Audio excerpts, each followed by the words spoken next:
Hello. What contraceptive are you and your partner currently using, or what is your general experience with contraceptives? I'd also love to know your general view on abortion. That is our episode today. But before we continue, I'd like to remind you that there are partnership opportunities on this podcast. If you'd like product placement and you are watching on YouTube, you can see on my set today I've set up props, and that should help you see how your product will look on my set. Other opportunities include sponsoring an episode or a season, having a mention on an episode, or running an advertisement on this podcast. I'll be more than happy to.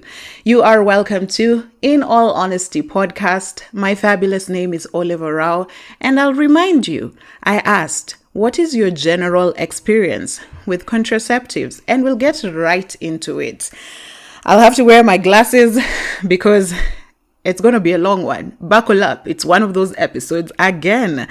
So I'll start with the first letter that I got. I named her Christabella. This letter is packed. So let's get straight into it. I'll start with my abortion experience. First, I would like to say that I vowed never to abort again. I also believe that one is entitled to their decision. I do not blame a mother who gets her daughter consensual abortion. I'm a mother as well, and it's my biggest fear. I don't blame a woman who's not financially stable getting an abortion. Yes, a child comes with blessings. Well, to the misused saying that mtoto hukuja na sahani yake, but let's be honest. Diapers and formula milk does not cost 1 bob. I haven't even mentioned that young lady who is fresh out of university and has started hustling. She gets the shock of her life when she finds out that Jonte has impregnated her. You know, maybe it's a pull and pray backfired and the prayers bounced like the e-pills she probably took. Now Jonte does as is expected from the sons of Pharaoh and jumps that pregnancy, an aruka ball, and runs away with his tail between his legs. The lady is ghosted and has no idea where to start, seeing that she might lose her new job because we all know how it goes for pregnant women in the corporate world. She has no choice but to abort. What about that woman who is mentally unstable and can't even take care of her child? I'm a breastfeeding consultant, and postpartum depression is hell. You wouldn't want to add that to any mental illness. Or a lady who is all alone. A child is raised by a village. Abortion should be made legal. But also people should be responsible enough to use contraceptives, especially condoms. I'm a sex educator as well. However, I did not follow my own advice when I was in my 20s. We all don't follow our own advices, do we? I have aborted 3 times and I vowed never to do it again. I had many reasons to do it. I had just started hustling and did not have a support system or village to help me raise them. However, of the 3 abortions, only one was my idea. You'll understand what I mean as I continue with this. But first, I wanted to say that I was irresponsible and had sex without protection. I was a loyal customer at the pharmacy popping emergency pills. They are not safe and should only be taken 3 times in a year. I did not know this and was reckless enough to take them every other week. This was a heavy letter, guys. One day, I forgot to take my e-pill as recommended. It backfired and I got pregnant. I did not know I was pregnant. My boyfriend, now my ex-husband, then noticed that I was very sleepy and tired. He recommended that we do a pregnancy test, which turned out positive. Those 2 lines were very strong. My boyfriend freaked out as he was still in uni and lived with his family. He advised that I get an abortion. Of course, I agreed because let's face it, where was I going to take a child? I was hustling kazi ya insurance and did not have mbele wala nyuma. So we went to Kayole and got abortion pills from some pharmacy at 2,000 bob. I should have known him for his to be the irresponsible man he is, that because I paid for my own abortion. Haidhuru, abortion number 2. I did not learn my own lesson, and this time it nearly cost me my life.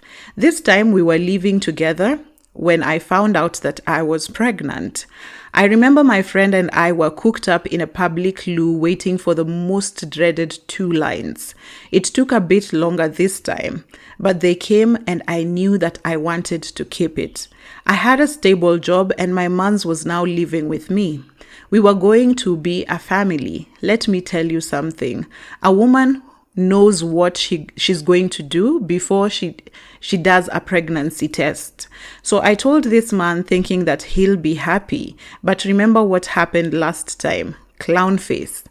Again, true to his irresponsible ass, he suggested that we get an abortion.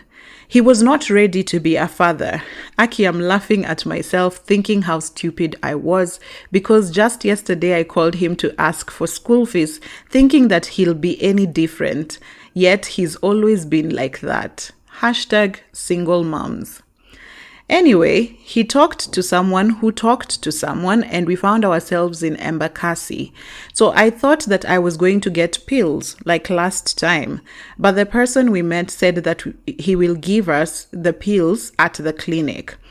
So we were walking and I'm wondering, what on earth? It was ghetto. You know what ghetto places look like. The clinic was those 2 clinics in the hood with a torn, dusty sheer curtain at the door. The room was dark and had zile wooden benches za kanisa. We sat waiting to be called by the doctor. I really wanted to leave that place. My boyfriend insisted that we had to do this. What is love? Clown face. We were called and got into this room. Did I mention that the clinic was a madhouse? The quack doctor asked me to lie down and I immediately asked them for the pills. We are supposed to get the pills. He was holding a pump and a metal. I immediately got scared for my life. There are stories of women who have aborted with hanging wires and were never able to give birth or lost their lives. Who wouldn't get scared shitless? The doctor saw my incorporation and asked us to leave. Boyfriend insisted that we do it. It was so painful. They used that metal thing and pumped my baby out of me. My boyfriend couldn't even look at me. I was so scared and cried as this was done. I went to work the following day and started throwing up. I felt dizzy and weak. I immediately knew something was wrong. I went to the hospital and the doctor told me I was pregnant and they were just symptoms. So even after an abortion, your body will show that you are pregnant. So I told the doctor that I lost the baby. She was a young Indian lady. She knew doctors know. She asked me where I went to get cleaned up and I told her, Mali Stale. I don't want to mention the name of the clinic, but we all know it. Mali Stale, to give her a clue. I got admitted and she wrote for an ultrasound. I had to get admitted because my body was fighting an infection, meaning that I still had stuff inside me. The quack doctor did not remove everything. I do not want to get admitted because it meant that I'd have to pay out of pocket. She advised me to keep the miscarriage story and the insurance would sort it out. If I had not gotten admitted, I'd have gone into septic shock.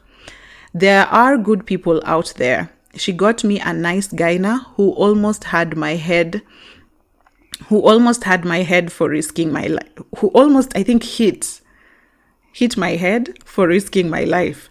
My case was not his first rodeo. I went to the ultrasound and the doctor told me that I had a lot of stuff left. I needed to go for surgery. At this time, my boyfriend was just okay. He seemed scared as well, but ... I went for the surgery, I was put to sleep and they did their thing. Thank God I woke up and was okay. I had lots of needles for IV antibiotics and was given the antibiotics that burns your veins. Whew, I don't know about that one, but yeah. I vowed never to abort again. I was in the hospital for 1 week straight. The gyna wrote that I had a miscarriage and the medical report so that insurance could pay the bill. Abortion number 3. I just like to put a note here that if you go into a hospital with an incomplete abortion, I think medical doctors call even miscarriages incomplete abortion, it can still be covered by your insurance. It is a medical emergency. It is not something you brought upon yourself. Abortion number 3. This was my own choice. I had vowed never to abort again because of my past experience. I did not want to abort this baby. I loved my baby boy. I knew that it was a boy. This really hurt me, and I've never gotten over it. I had no choice. I had a stable job and our daughter was 3 years old. I got pregnant again after our families met. He wanted me to abort again, but I stood to my ground and refused. I had a plan growing up that my babies would be 4 years apart. It was the perfect timing. Marriage life was not as portrayed and we had our share of issues. He wasn't providing for us. He was selfish and physically violent. I saw the red flags, and so when I found out I was pregnant, I told him of course. As expected, he said that he wasn't ready. I mean, when was he ever ready? He said that I had to abort, and it broke my heart. I took about a month before I aborted my baby. During this month, I was seeking advice from my older friends and asking myself tough questions. Was I going to stay in that marriage and solely provide for my babies, or was I going to leave and raise 2 kids alone? I concluded that he was always going to be irresponsible and I was going to leave him soon. The sad part was that I would have to abort my baby because I did not have the finances to raise 2 kids and be a single mom of 2 kids in this society. It's hard enough being a single mom of 1. True to my intuition, the marriage ended and he left us during COVID. I called Mali Stali. Did I say that the first time? What did I call that clinic? I called Mali Stali and inquired about the cost. He said he did not have the money and had to foot the cost. I had to foot the cost myself. I did not want to risk like last time, so I went to Mali Stali and got a real doctor and world-class medical care. I was given pills to take, and that's the day I got my first long-term contraceptive, the 5 years Jadel implant. I used 9K and went home. They asked me to go back if I continued to bleed after some days, and advised me to take lots of fruits and vegetables for my blood increase. My friends were very supportive and called to check on me. It wasn't like the other 2 times. It was safer and easier this time round. However, I was very sad to do this to my baby. I've never gotten over it. I considered it my baby despite never holding it. I loved my baby. I'd advise anyone who wants to get an abortion to look for a licensed medical doctor. They do it. The only challenge could be the cost. I wish they would legalize abortion. Women can have safe abortions. I did not go to that dingy place because I wanted to. I did not have 9K to go to Mali Stali. Legal abortion will mean affordable costs and safer abortions. Contraceptive story. I have mentioned before how I misused the e-pill. I did not have any knowledge on contraceptives apart from condoms. That's why I'm now a sex educator. People should know these things, especially young people. I used condoms, the free ones. My boyfriend would come with a lot of them, but sometimes we would try safe days and pull and pray, which backfired on us. My periods were irregular, so safe days were just a no for me. I have used exclusive breastfeeding as a contraceptive. Yes, it works if you are exclusively breastfeeding. No good, no water. Some people say that it doesn't work, but it does. It has for me, and of course all contraceptives are not 100%, even condoms. I'm a breastfeeding consultant, and I advise my clients on contraceptive options. I started using the daily contraceptive pill after my baby was 6 months. The pills were tricky because you have to take them every day at a specific time. If it's 6 a.m., it has to be 6 a.m. continuously. It needs commitment. I was not good at it, so I stopped and went back to pull and pray. I mentioned that I got a contraceptive at Malistali during my abortion. I got Jadel, an implant of 5 years. It comes in 3 years to 5 years. I did not know the side effects then. I just wanted to not get pregnant again for a while. All contraceptive side effects vary for each person. I got very moody and big. I've always been small, even after birth. I recently started noticing other symptoms. I spot for 1 week before and after my periods, and my periods last for a week. I hate it. My periods only lasted for 3 days.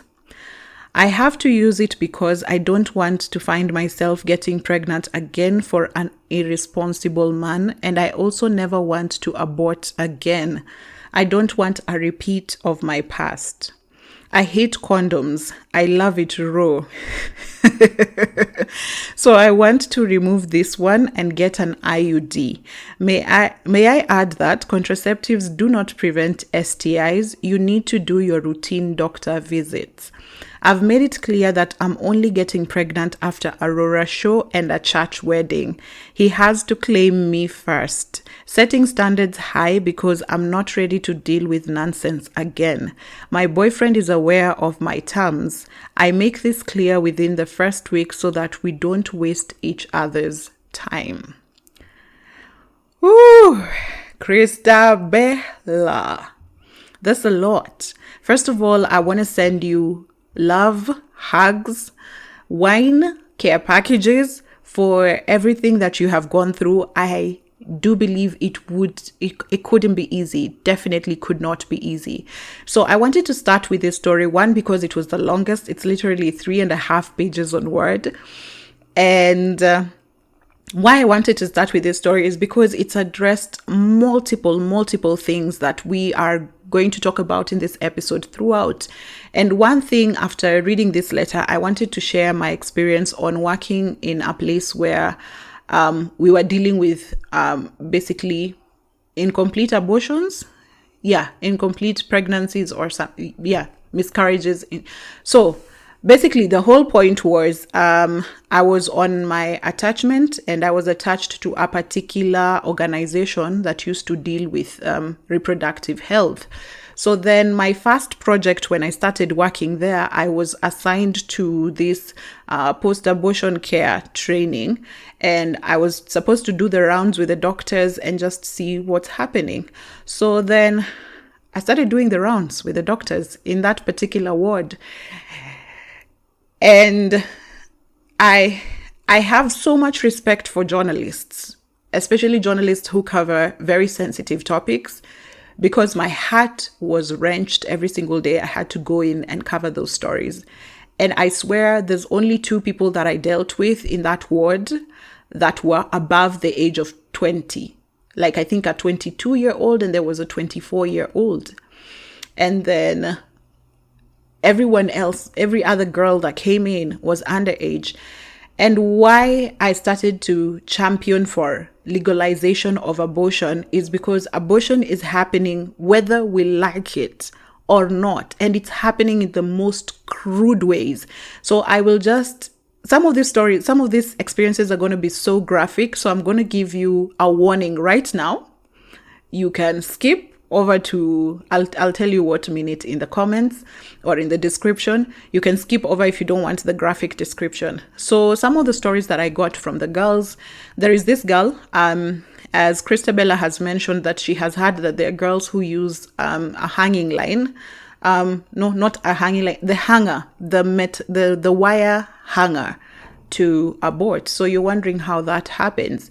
So it is during this internship that I learned that there were girls who would straighten a wire hanger, and then they'd have someone just whoop it inside their vagina, like put it inside your vagina as if you were putting in a tampon, and then just chokora the entire place. Just chokora until you can see blood. So if you see blood, then you are sure that I can walk into a hospital and claim an incomplete abortion, or rather a miscarriage, and I can now legally get services for that.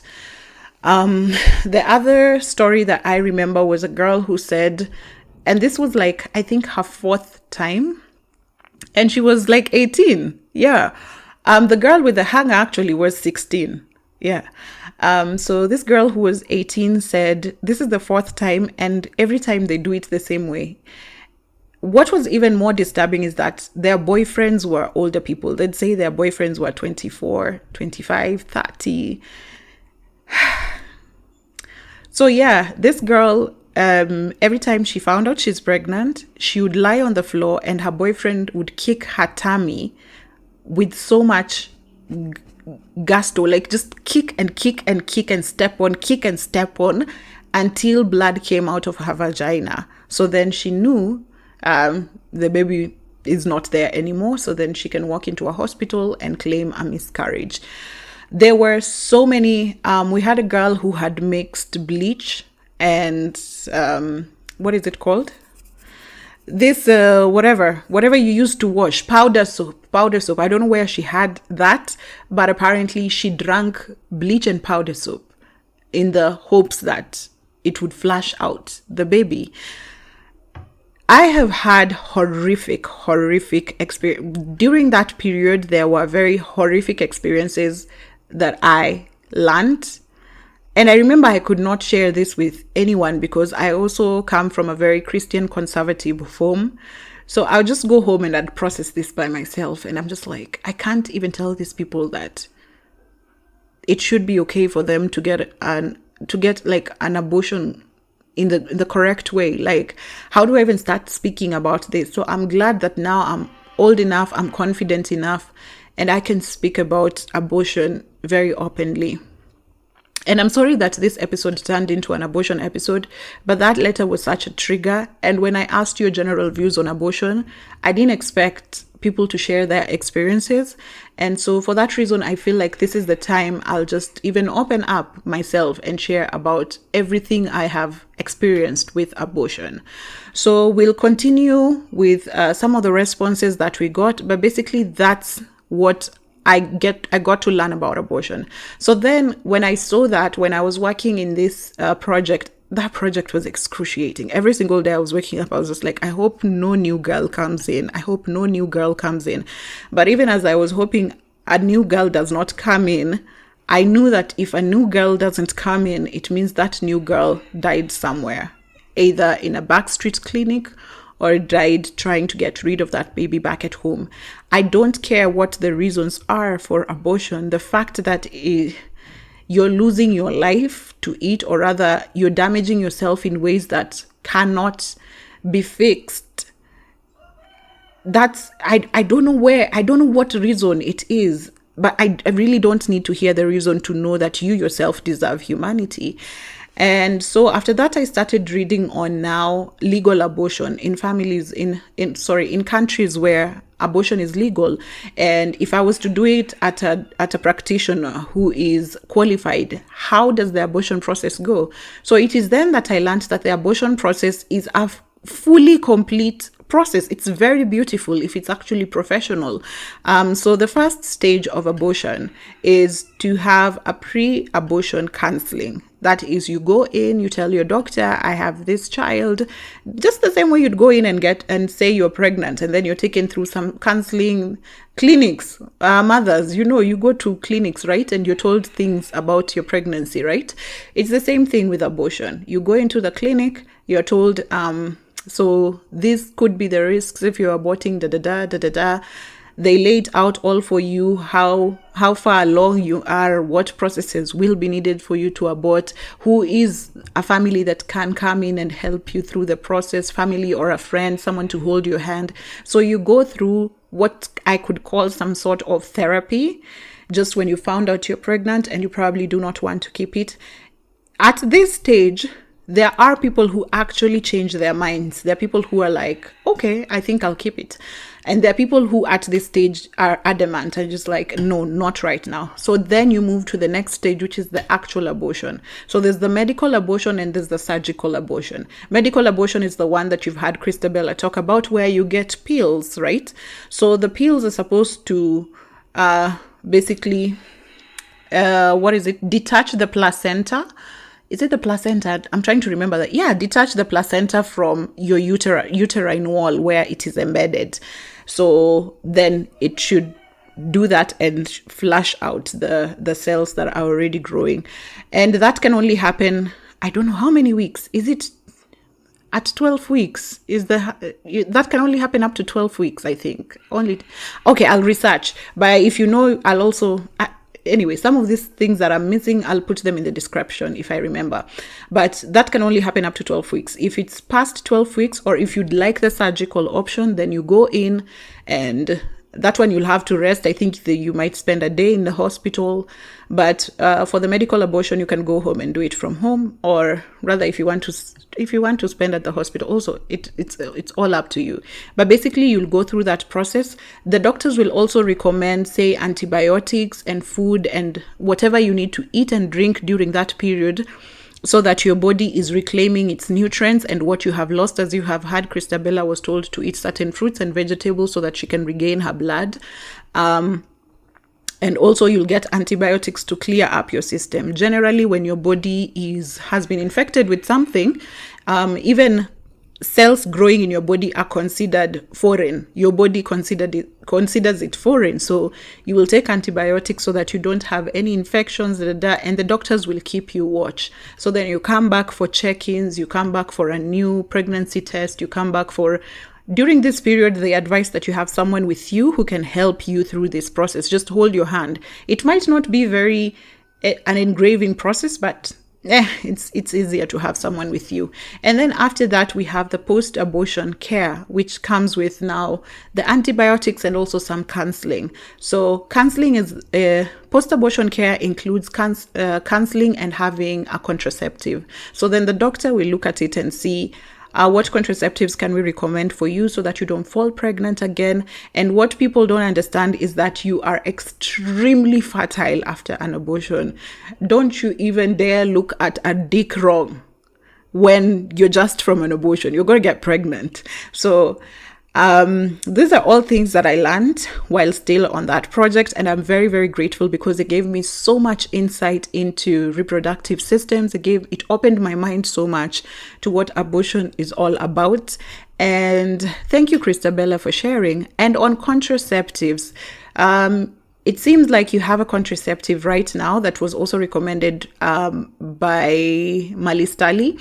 But I would also like to know, did you try any other? Was that the best recommendation? I know that doctors are now being encouraged to use a chart so as to find what contraceptive works for a particular person, because apparently our bodies vary, and a contraceptive that might work for me might not necessarily work for you. There's also the aspect of motherhood.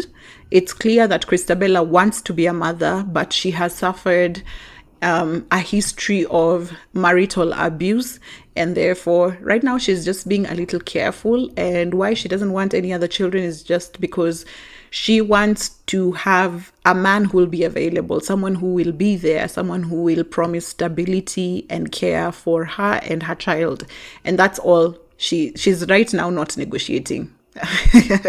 And I love that for her. So I just thought this would be an opportune moment to also just give you those nuggets of knowledge that I learned when I was attached to a post-abortion care training. And now you know more about safe abortion. And I would really, really, really advocate that we legalize abortion, or rather we just have it in a controlled environment where we have particular organizations that are handling it. We have doctors who are qualified actually helping with abortion, because the backstreet quacks, the backstreet clinics are killing our girls. They are finishing our girls' uteruses. It's not funny. And anyway, yeah. But anyway, let's move on to responses I got directly from the prompt that I shared. I will remind you again that on Thursdays, on all my socials, in mid-morning, I will share a prompt about the next episode, about a topic that we're discussing in the next episode. And you can send in all the responses that you feel you can send in. If it's your story, if it's just your opinion, if it's something you just want to share, I am more than happy. I have realized that in this process, in this third season of sharing, a lot of people have come up and found a home on this podcast, and they found a place that is so safe, and even they can share and they can find other people with similar experiences, and it's beautiful for me to watch. And so I asked you, what are your contraceptive experiences? Someone said, I am 24. I got my IUD insertion when I was 23 after I had an abortion. It was a wake-up call because I was not ready for the kid. IUCD so far good, but the cramps. Then my pussy now has the original raw smell. I don't know what the original pussy smell is, and raw. I don't I don't know. And also pussy doesn't smell the same across. So I don't know what you mean by that. But if it's a healthy thing, I'm happy for you. I'm really happy for you. Someone else says, none, never have been. I have a child, want more. Partner to use protection until we are ready. Love this. Love it. Someone else says, non-hormonal IUD is very uncomfortable experience. It's a very uncomfortable experience. Putting it in. Okay, I'll try and take that again. I know punctuation is difficult because there's a character limit to the prompt. Okay, non-hormonal IUD, very uncomfortable experience putting it in. Amazing, right? Amazing so far it's been amazing so far. Okay, so it's uncomfortable putting in the IUD. That's what I'm getting. And so far, you've had an amazing experience. You've left it at about, so I'm guessing it's been about a couple of weeks or months. Yeah, but I'm getting that's what you're trying to say. Another person says, hey, Olive, it was not easy. I went from heavy periods to assist. Oh my goodness. And then one boob swelling so bad. Also, I love your name. I think future me will name my baby Olive. Hi, Mama Olive. Please tell me when you finally get another Olive. But anyway, you say you got a cyst and a boob swelling. This is very weird, but yeah, contraceptives have the weirdest effects on different people. Someone else says, I added a kilo every year. Sasa could reduce even a gram is hard than climbing Mount Kenya. So I saw a lot of people are actually complaining about adding weight. So I think that's something that's very common across. Someone else says, where Sema from 64 kgs to 54 kgs, never again. This person lost 10 kgs. Working with safe days, second born at this rate akitaka akuje tu awada. D for done with contraceptives. So they are currently on safe days. Second born, you're free to come whenever. Someone else says withdrawal and it scares the shit out of me. So flow up. Tried the implant, added 10 kgs permanently. There goes the weight again. Currently using withdrawal. You people who are using withdrawal successfully, can you send the prayer script you're using? Okay. Someone else says, none, lol, never been on any yet. Never been on any yet. Imagine thank God for strong pull out from my ex. Where? Okay. These exes of yours should run a masterclass. But I love that you have never used a contraceptive. Someone else says, I'm on my non-hormonal IUD and it's been such a smooth ride. 2 years now. Started off bumpy for the first 3 months. So you're good to go. Yeah, you found yours. There are people thriving, by the way. Someone else says, I bled for a whole 2 months straight, became anemic. I stopped using Depo. Depo. I've actually used Depo. And gosh, anyway. Someone else says bad. Their experience was bad. Full stop. They're not explaining. Another person says, had a 3-year implant, and I tell you, I lost blood and weight in equal measure. Didn't work for me. Yo, let me tell you, Maina. Oh, sorry, that's another response. Yo, let me tell you, Maina. Ni kama nitawachana na hii kitu sasa. I've really had a horrible experience. I can count how many people are having good experiences, really. Someone says, plastic smell condoms always. I don't know what that meant at all. If you can text me again, I'd be really grateful. Someone else says,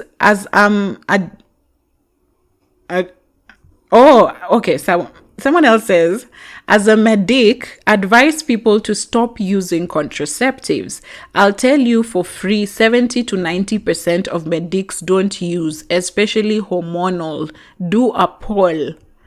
I will do a poll and see, but from basically the responses I've gotten generally, I do not think contraceptives are working for women.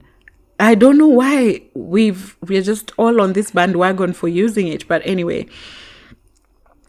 Someone else says, got pregnant on the coil 6 months after getting it. It was supposed to last me 5 years.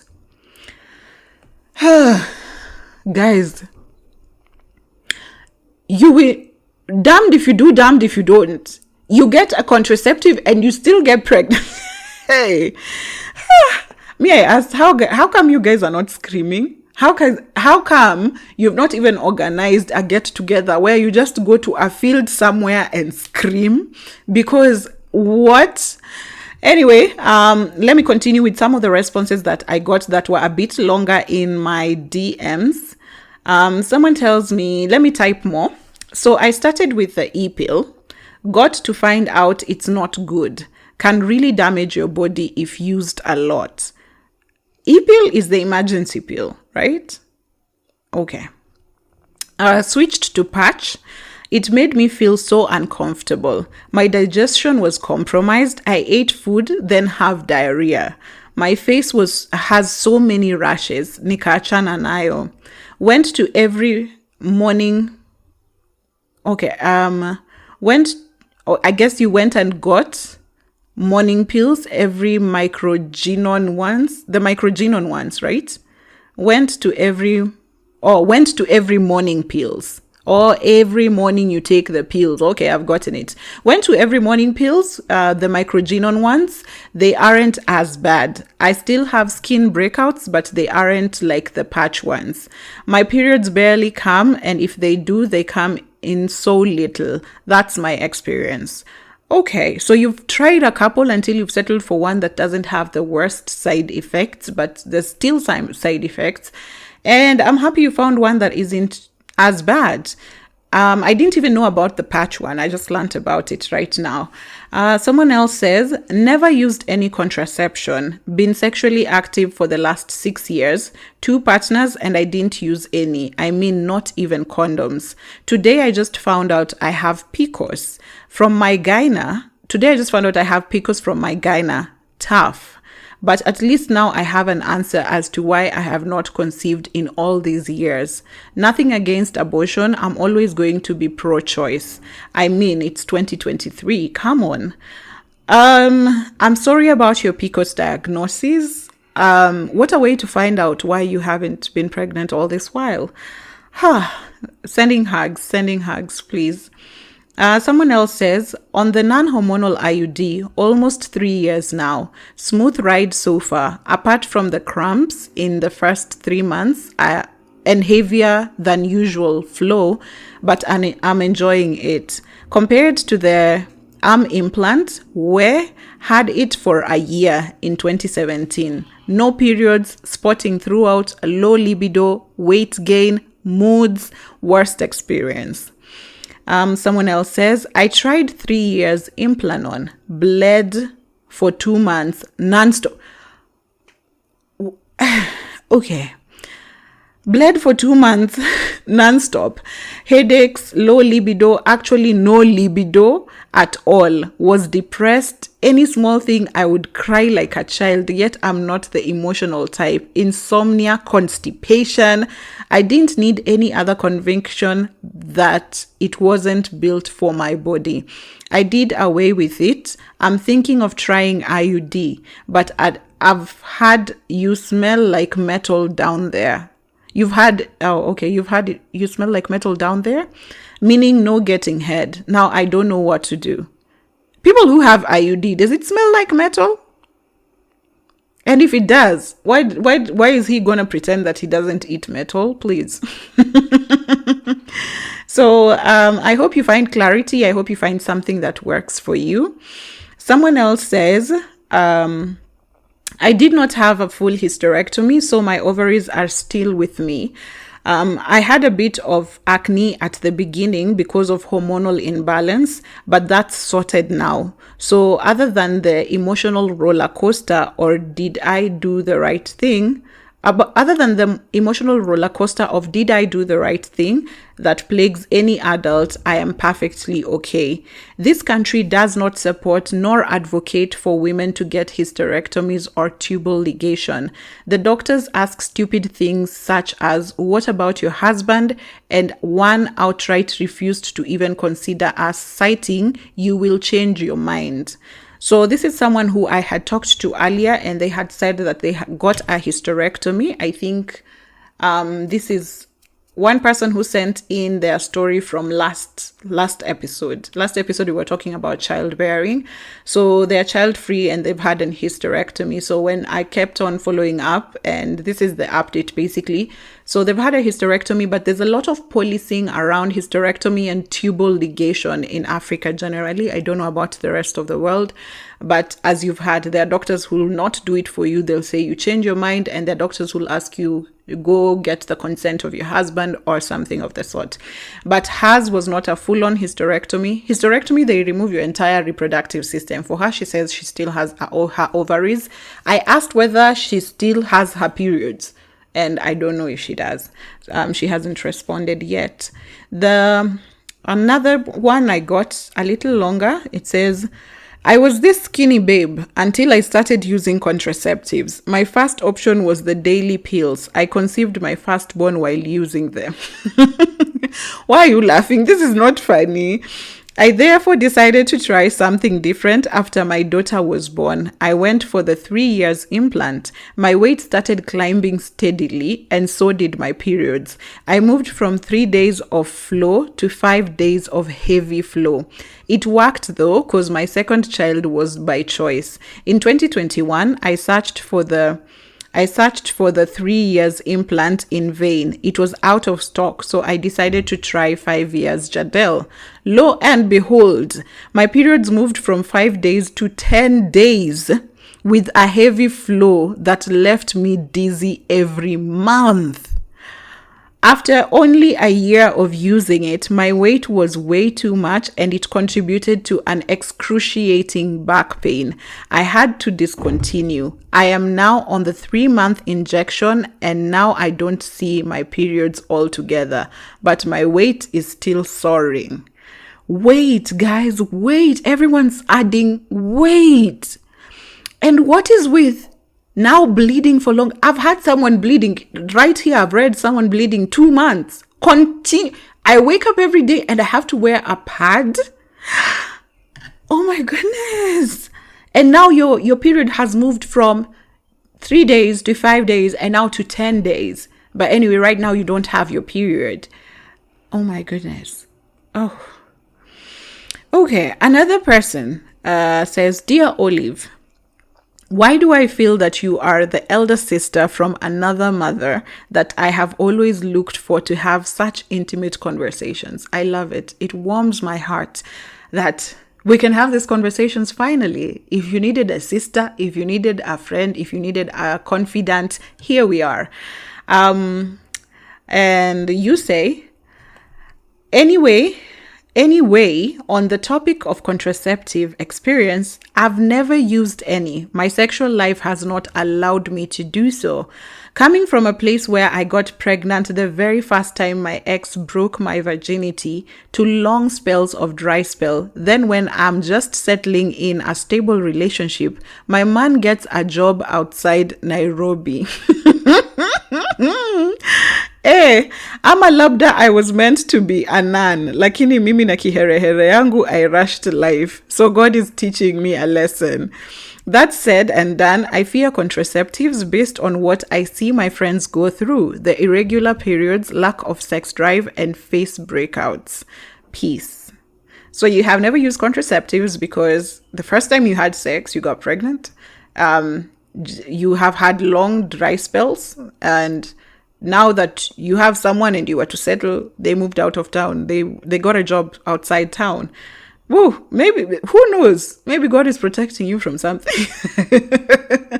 But I'm glad you haven't, because I don't see any good experiences with using contraceptives. The person now who was part of the people who contributed to this conversation texted last week now and told me, by the way, Olive, can you talk about family planning?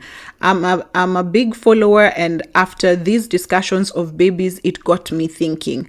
I am 28. I don't have a child, but have gotten pregnant before and unfortunately lost the pregnancy.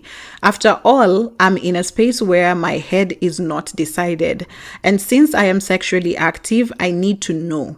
It is not like I have not been to hospital. I actually have severally, but most don't give you great options or talk about it as openly, especially to a young single woman. And this has been a complaint before, that doctors are not very open about what contraceptive should be best for you. I was actually watching the gynecologist on Over 25 some time back, and it is from her that I learned that the doctor should do a couple of tests. I think there are charts. I think you should have consultation. You should be observed, and then there's a particular contraceptive will be recommended to you. But apparently these days you just go in and claim the one you want, and the doctors put that, or the doctors put the one they think should be better for you. And even while I was working at when I was working at that training, the post-abortion care training, the doctors were keen to say, I remember them telling me they should have a contraceptive, but what happens is that the contraceptive has to be consensual. So I don't know if that changed. If someone comes in with, incomplete abortion, if someone comes in with a miscarriage, they should be given a contraceptive, or other options for contraceptives. But usually when I was doing that project, the girls would not want a contraceptive. And there's some who would be given contraceptives, like say the implant, and then they'd remove it, and then they'd come back again the next time with still another incomplete abortion. So this topic is very, very tricky. But at the end of the day, guys, we have to talk about it. But some of my thoughts generally, before I go to the last two stories that we have, and then I can share my own story. One thing that I noted is that in all this that is going on, women are going through so much. Like, your partner is watching you get a 10-day period. Your partner is watching you cramp and roll and writhe on the floor in pain. Why aren't men taking any deliberate steps just to take that burden off your partner? I would like to call on the men, and I would like to understand also from the women who've shared, what's your partner's stand? Have you figured out what he could want? Because I'm thinking a lot of men are very scared of vasectomy, and at the moment vasectomy is the only proven contraceptive that works for men. And a lot of them are just like me, I'd want to have children later. I've heard it's reversible, but I do not know about that. But men are like, I want to have children later, and I understand that. But then the women, your women are struggling, your partner is struggling with this contraception, why with this contraceptive, why can't we have simple things as a man who's just budgeted for condoms? Like, we just know. I have a friend of mine who knows how she's going to her man's house, but she knows her man will always have condoms. We are not negotiating with this. And there's a response that we got from one of the prompt responses where a girl said, my husband is latex until further notice. If you want to get another child, fine, we get rid of the latex. But right now, you put your glove on, condomize, just buy condoms. So I don't understand why your men are not even trying to have at least condoms. Just have the condoms on his budget. I mean, that's his contraceptive. That's his... Because at the end of the day, even if I look at Christabella's story that we started with, the man constantly did not want to have children. But this man would not take the step to get a vasectomy or to buy condoms. You also just rely on... You literally stood there and saw a stranger put a metal and a pump into your woman, and you did not care. After that, you still just went and still continued to have sex with her without a condom. You were there to witness the pain as she was crying. You were there when she was admitted in hospital. I don't know. I just don't understand why I brought up this topic and did not find one, not even one. Let me tell you, you'll go through my DMs, my emails, every single platform. Not one man came up to say, I'm using this. And I'm just thinking, girls, are we just going to take... I was just going to take this? Are we just going to take this increase of, like, your weight is increasing? It might not be a bad thing for you. You probably do not mind it. But if you're mentioning it, then it's something that is disturbing you, right? Things like bleeding for longer, things like cramps. I don't know. These are all things you are going through that is so much. And I just feel like you need someone. A relationship is not by yourself, right? And as you remember, even the letter we started with on our last episode, the girl who said motherhood is very lonely. For an aspect of life that needs two people to bring forth, like a child, raising the child is such a lonely experience that you're just like, I did not get into this by myself to begin with. It's the same thing with sex, contraceptives, and abortion. You did not get there by yourself. There was another party in play. And I'm just like, are you holding your male partners accountable? Because at some point you will have to. You cannot continue to suffer like that. I think when you say enough is enough, you have to figure out then what works for you from there on. The pull and pray people, I have asked, share a template, share diagrams, please explain, run a masterclass, explain to people how this is still successful for you. But let me get to the stories and then finally to my very own stories. So I got two more stories. I already read a Christabella one when we were beginning. This might be one of those long episodes as well. I hope you will bear with me. It won't be too long. I hope. Okay.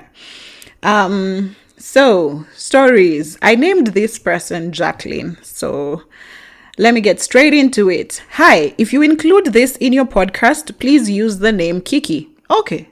Scrap Jacqueline. We're using Kiki.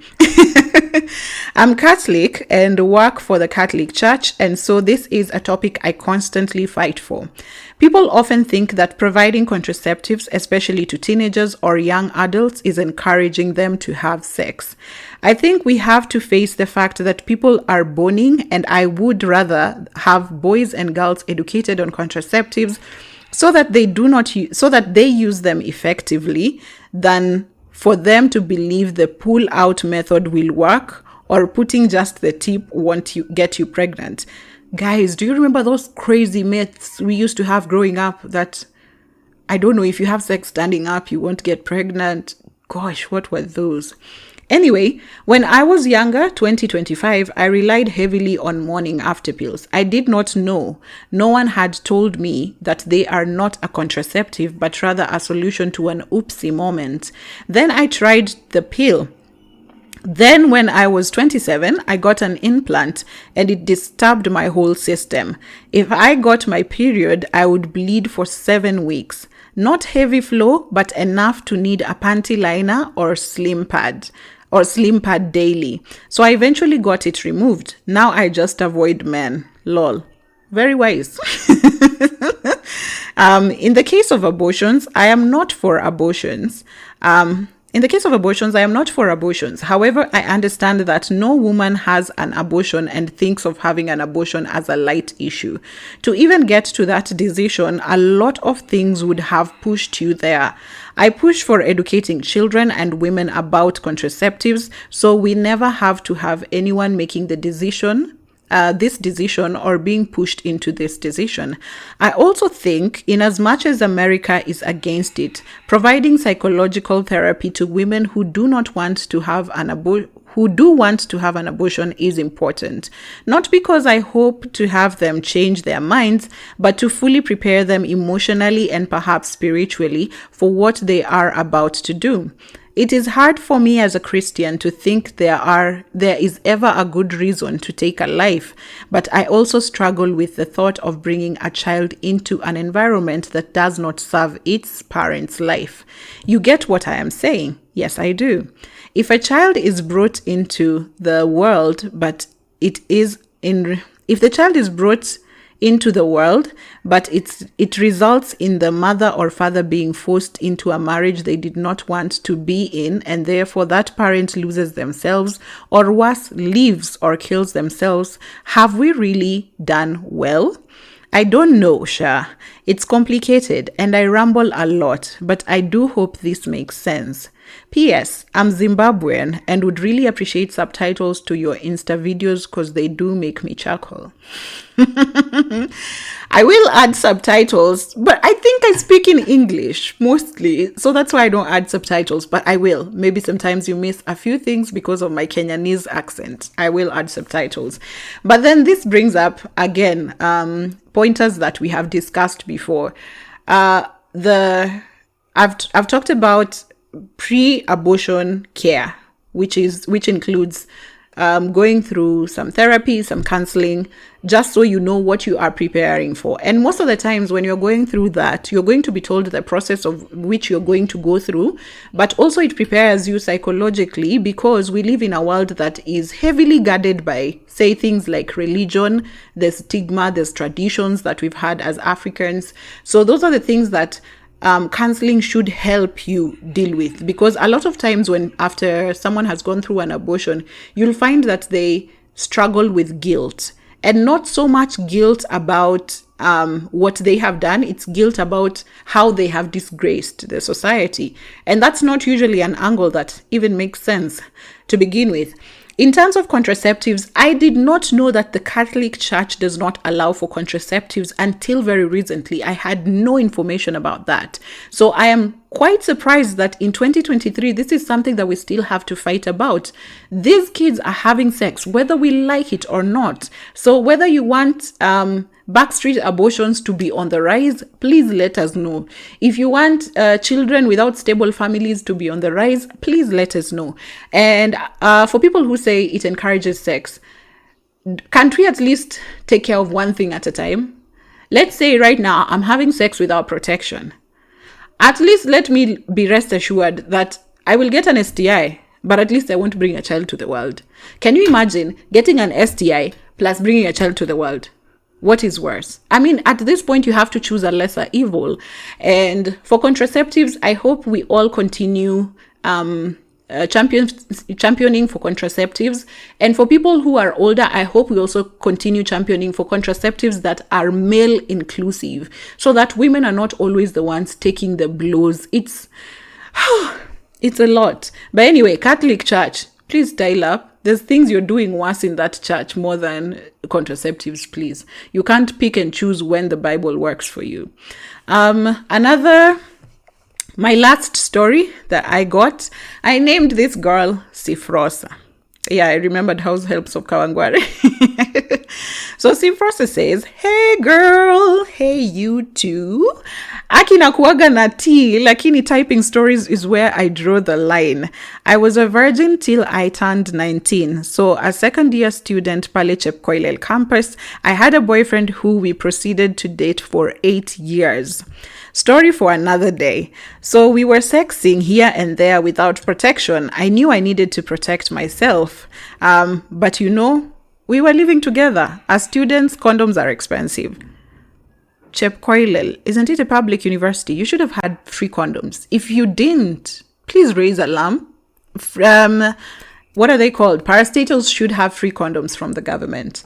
But it was 8 years anyway, so you're long gone. But schools should have condoms, guys. Just know. I knew I needed to protect myself. We were living together. As students, condoms are expensive. So one time, I had a pregnancy scare. Onions started smelling funny. I remember one day throwing up somewhere in Eldoret town because I saw mangoes. I knew for sure I was pregnant. We used to live in a village called Sogomo. Ha ha ha. Another ha. I don't know why you're laughing. What is Sogomo about? Hiya. So my boyfriend suggested we go see a doctor who had a clinic. So we get there and tell him that I'm pregnant and I need to terminate it. He goes like, when did you test? Which clinic? When was your last period? All along, we were looking at each other. So my guy tells him, we haven't tested yet, but we know for sure. I'm pregnant because how I'm behaving. He asked me to do a test, which I did immediately. It was negative. Ask me why an intelligent girl at 19 didn't think of testing before going all the way. So the doctor asked us to get a contraceptive method that will work for us. There wasn't much choice for us. We settled for Depo.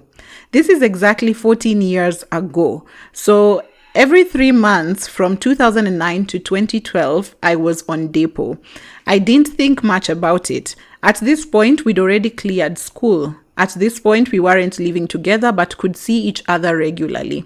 At some point in 2013, I stopped the Depo. Reason, I was just lazy. So I'd do P2 when I wasn't sure of my days. Kidogo, I even stopped P2. I was just there. In short, from 2012 to date, I've never conceived. I've never had a scare. I was diagnosed with PCOS in 2018. I am managing it, but I'm not trying to treat anything. Please don't worry, shame me. I'm so happy with my situation because I never ever want to have kids. I never have to worry about getting pregnant. The only bad thing I experience is very painful period. I cramp a lot. I live on analgesics. I live on analgesics. I don't know what that is. I'll Google it. I live on analgesics on those 2 days. I guess it's something that helps with the cramps, right? Otherwise, I'm seriously considering hysterectomy. I'll probably do it in the course of the year. Moral of the story, don't try Depo if you ever want to have kids. It causes serious hormonal imbalance and infertility. Don't try it. Sorry, my story is jumbled up. I almost gave up typing midway. You already said you struggle with typing. Guys, you can send in voice notes. I will play them, but they can tell it's your voice. Yeah, so because I know a lot of the sharing is very confidential. So a lot of you are confident because there's anonymity to it. And Depo. I've been on Depo. So when I hear about Depo,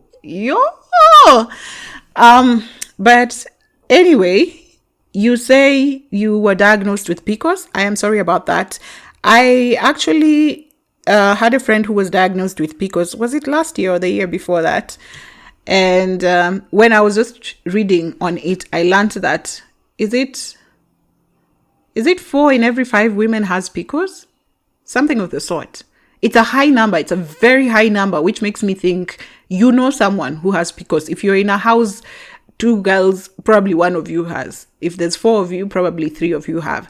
So I just realized PCOS is very, very common. We just did not know about it. And now I'm seeing more diagnoses about it and more information coming up.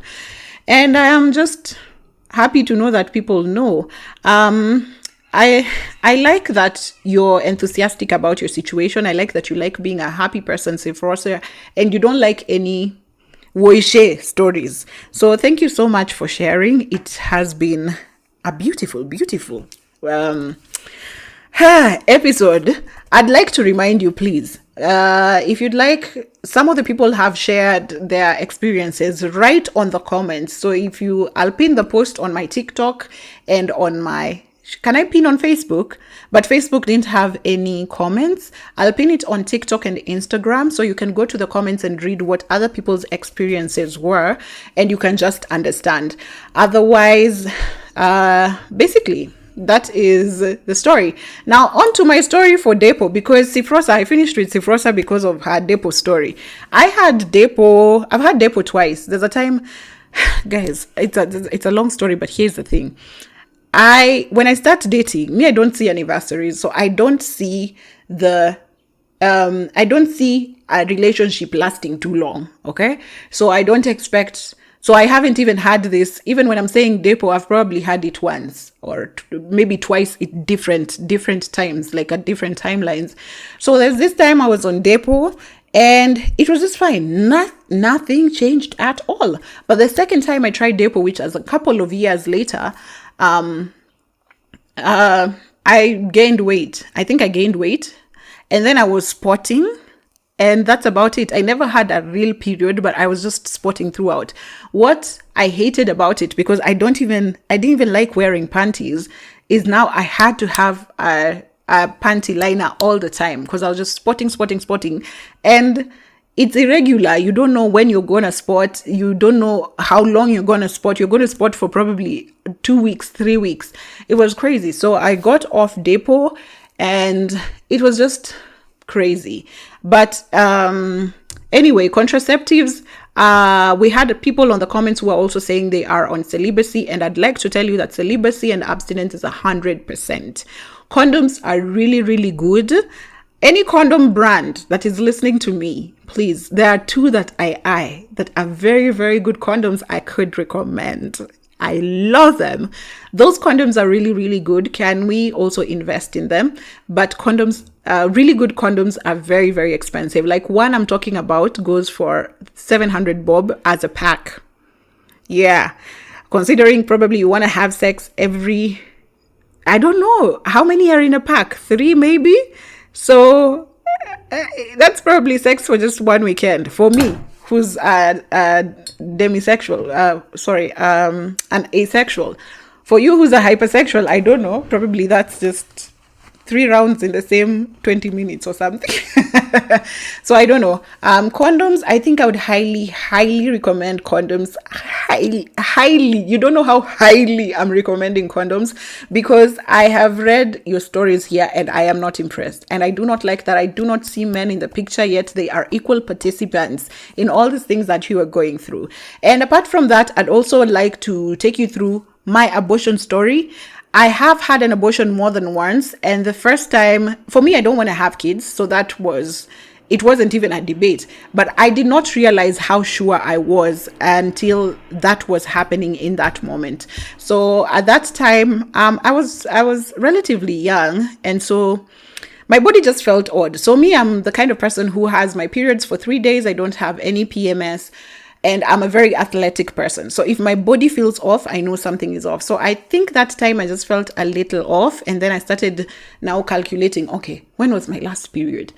So then at the time I was young, I had never experienced anything of the sort. I have come from a conservative home. I told my boyfriend of the time, I'm pregnant. And he was like, how do you know that? First of all, you're young. He was a bit older than me.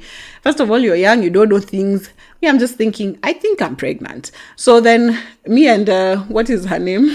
It's Ciprosa who thought she was pregnant. And they went to the clinic to abort. Anyway, so me and this guy, he tells me, no, you have to test. Maybe he has experience. Me, I don't know. So he tells me you have to test. So we go and get a strip test. I read the instructions. I Googled it really so that I don't miss anything. So then I use my morning pee, as is recommended on Google, to use your morning pee to see if you're pregnant. So the lines come in, 2 lines. I tell him, excuse me, guy, me, I'm pregnant. So then my guy tells me, Abortion is legal in this Kenya. Kumbe he was older than me, but not as old to know things. So we go to a chemist, a renowned chemist. First of all, I went to a nearby clinic, and I was just like, can I get mifepristol and sijui myso, whatever, those drugs for abortion? I googled them and wrote them down. Went to a nearby clinic. I was like, can I get these drugs? That woman started shouting at me. She was just like, oh, so you think you will hide what you're going to do? It is so painful. You will scream. People will come and know. She just shouted at me. I was just like, Sasa, who are you shouting at? Left, told my boyfriend, here, I've just been shouted at. He was like, you come, let's go to another renowned chemist. So we went to that renowned chemist. We got there as confidently as we are. My boyfriend asked whoever was attending to us, hi, so my girlfriend here is pregnant and we'd like to abort. That person was in utter shock. So then he came to, no, it was a she. So then she came round and she told us, can we get outside and just talk? The other attendants had not heard us. So when we went outside, this woman told us, yo, it's illegal. If you found someone who's a snitch, that have called the police on you, it's illegal. You can't just come to any place and say you just want to abort. So then she told me, call me later and I'll tell you what to do. So then I call her in the evening and she tells me she's already talked to the doctor, and the doctor I can come and meet the doctor, and the doctor will charge me 10,000. Where am I getting 10,000? Did you give me? Do we have 10,000 shillings here? Us. So I didn't have 10,000 shillings. My boyfriend could not raise 10,000 shillings. I told her it's impossible. But after a while, I realized she was very nice. She's still my friend to date. After a while, she was nice to me and she was like, Olive, that guy doesn't understand. He wants to bargain. So me, I told her, even if this guy, I leave him right now, me, I still don't have 10K. I still can't raise 10K by myself. So then after 1 week of pushing and pulling, she told me, can I get 3K? 3K I could get. I'm a hustler. I have like multiple jobs. So then I got 3K. I went to her and she gave me drugs and instructions and antibiotics and all that. And she was like, use this and this, like this and this, and do this and that and all that. My boyfriend was there the entire time. So he's the one who actually gave me, I think there was an insertion one. I don't know what those drugs are, guys, but there was an insertion one.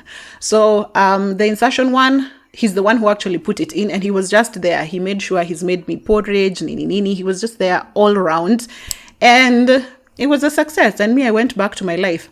But the minute I remember I was pregnant, the minute I remember being pregnant, I knew I was not keeping it, and I felt nothing after like getting the pills.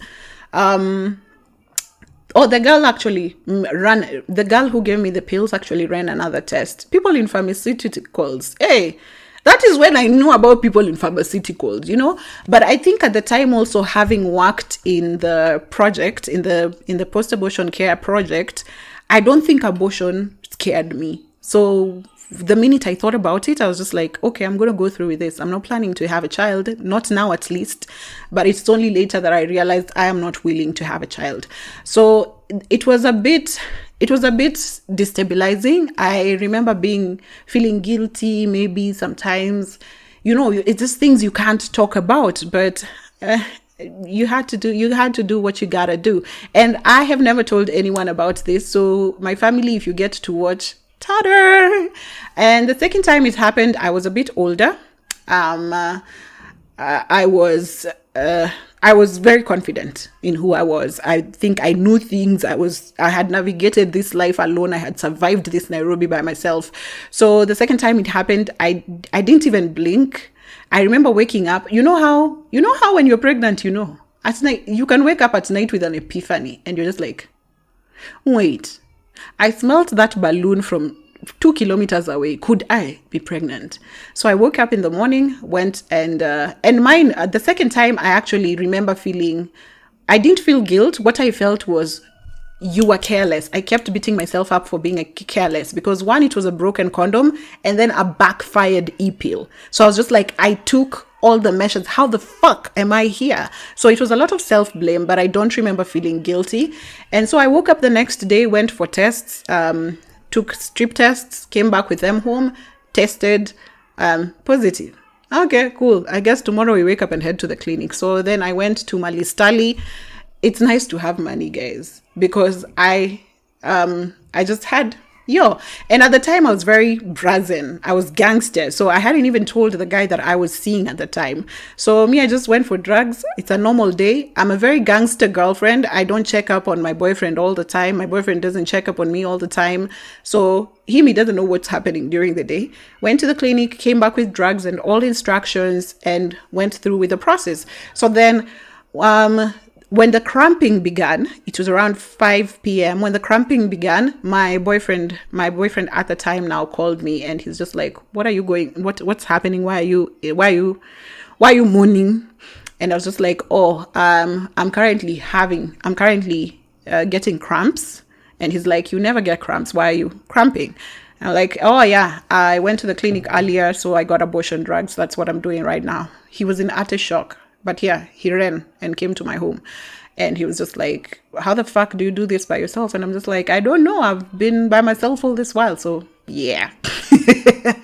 So that has been my story, my abortion story. I really wouldn't like to go through an abortion. I don't care for abortion like that. And I don't care. And I have no feelings about it. You know how people feel guilty, or how people feel it might be wrong, or it's the loss of life. I'm just very confident about, I take care of life that I see. There's this analogy that I keep using. My mom used to say, you cook ugali for even guests that you have not seen. But when I moved into my house, I told myself, I do not cook for people I have not seen. If you've told me you're coming to my house, you will first arrive. Then I will go and see what I am cooking for you. So, or you'll call me on your way. Then I know you're on your way here. Then I can start cooking. So rather, I do not cook for people I have not seen. And it's the same analogy that I apply to when it comes to abortion and life. I take care of kids that I see here. There are kids in the world who don't have food. We feed those. There are kids in the world who don't have clothes. We put clothes on their backs. There are kids who don't have places to stay. Those are the ones we look for shelter. A kid that I cannot see with my own eyes, I will need a machine like an ultrasound. I'm sorry, it does not count for me. So for me, I feel nothing. My heart is sand when it comes to the topic of abortion. I just feel, yes, everyone should have access to safe abortion. I am so glad that I didn't have a traumatic experience, but again, I don't know whether I'm gangster. I don't know whether my heart is sand. I don't know what happened. But at the end of the day, I didn't feel like I was feeling anything. I was just fine. It was like a normal. I swear I ran that errand like a normal errand, like washing dishes, like a chore in the house. I was just up and about. And the next day I actually woke up and went about my business before I went back for my, what is it called? The checkup. You actually have to go back for checkup. And it's only the other day that I shared a topic. I shared a post on social media about after you've had abortion pills, you should rest for rest, have someone around you to take care of you. So then someone commented and told me you actually need 2 weeks of rest before you get back to normal activities. Did I know that? Me, in fact, I was working. I'm cramping and I'm on my laptop. We move regardless. So, those are I continue to learn information about that. I am glad that this topic came up. Contraceptives are very tricky, and abortion is tricky, yeah. But I am here to say I don't think I have anything against abortion, but I do have everything against too much of it. Too much of anything is dangerous. You've had about too much of e-pills. You've had about too much of a certain contraceptive. You've had about too much. Okay, I don't know what are the effects of too much abortion. I don't know if you have more. I don't know if you get to 7 abortions, what happens? I don't know if you get to 10 abortions, what happens? I have no idea what happens to people who get multiple abortions. What I know is that it can't be good for you. Because even water, you're told to drink water, but it gets to a point you're told water is now dangerous for you. You can't pass this limit of drinking water. And for me, then that says too much of anything is alarming, right? So for me, I have I don't know what to say about contraceptions. I am constantly never in a relationship, or rather, I just prefer to be single. And when I'm probably seeing someone, I prefer to use condoms throughout. I really do not want to take my body through any sort of, what is it called? Any sort of destabilization. I love my body as it is. I have mentioned in a podcast before that I hate messes. I hate even things like just having to drip of semen. I hate it. I don't want it. I don't want to smell like semen. I don't want semen dripping out of me. It looks dirty to me. And for that reason, can we please condomize, please? There's things like I am sure of no STIs. I have told you before, I hate even treating yeast infection. It's as easy as drinking water and the yeast is gone, but I hate even the thought of having a yeast infection. So I'm not willing to risk even for like STIs. And thirdly, of course, there's pregnancy. I don't want to go through the entire process. It might be easy. You might think the way I've described my story, it was easy. Yes, it was easy for me. But at the end of the day, I could have used all the money. Okay, the person I was with at the time then refunded all the money I used at the clinic. But then I could have used that money for something else. Like, let's say, what is her name? The first person, the Christabella. Christabella spent 9K. Can you imagine if you had 9K? You'd have used it on something completely different. It could have been something useless again. Like me, I know I'd have used it on food. But at the end of the day, it's something that is different, that doesn't go to some kind of traumatic event, right? So at the end of the day, I don't know, guys. And your stories on contraceptives and only women taking up contraceptives is really worrying for me. I need to know how men are playing this game, how men are taking up, because if you are the provider, the protector, how again are you protecting your woman if she has to go through so much pain and so much of just so that you guys don't have children? I don't know. But me, I know condoms and vasectomy is very, very viable. I've met a couple of men who are into, I'm going to get a vasectomy because I don't plan to have kids. But the rest of you and your men, can you just ask him what he's willing to do, at least for you to just ease the burden a little, because it's not easy. But with that said, we come to the end of this podcast episode that was extremely heavy. I hope you get to learn. I hope you get to feel like you're at home. I hope you get to understand that you are not alone in whatever it is that you are going through. You are not alone. Please continue sharing. Watch out for my prompts on Thursdays on all my social media. You will know what we're talking about the next week so that you can also contribute. And also right now, I have a bonus episode for childbearing because there are a number of contributions that came in after the episode. So I'll have a bonus episode after this. I'll probably release it midweek on Wednesday. So yeah, watch out. This week you have 2 episodes. How lucky are you? But with that said, this is the In All Honesty podcast. My fabulous name is Olive Orao. And until next week, it's a long one, but please hold on. You can watch it in 2 parts. But until next week, I love you. Bye.